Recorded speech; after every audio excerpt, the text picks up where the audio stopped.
நம்ம க்ரூஸுக்கு subwoofer fit பண்ண போகிறோம்னா ஆல்ரெடி ஒரு வீடியோ போட்டிருந்தோம், பார்க்காதவங்க பார்த்துட்டு வாங்க. இப்போ இதுக்கான வயரிங் கிட்டு வாங்கியாச்சு. இந்த வயரிங் கிட்டில் வந்து ஃபியூஸ் பாக்ஸ் வந்துடுது, ப்ளஸ் ஸ்லீவ்ஸு, டேக்ஸு, அந்த மாதிரி நிறையா அதுக்கு தேவையான கொஞ்சம் பொருட்கள்லாம் வந்துருச்சு.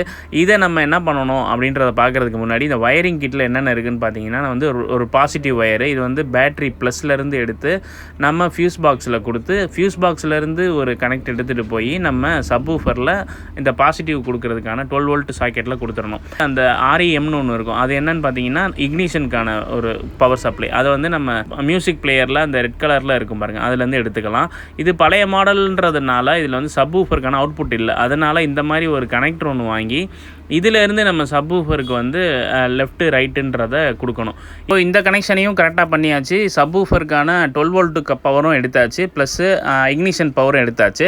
அடுத்து நெகட்டிவ் பவர் மட்டும் எடுத்துகிட்டு, அதை ஈஸி தான், அது வந்து பாடியில் எங்கே வேணாலும் எடுத்துக்கலாம். அதை நம்ம எடுத்துகிட்டு நம்ம இப்போ சப்வூஃபர் ஒர்க் ஆகுதா இல்லையா செக் பண்ணி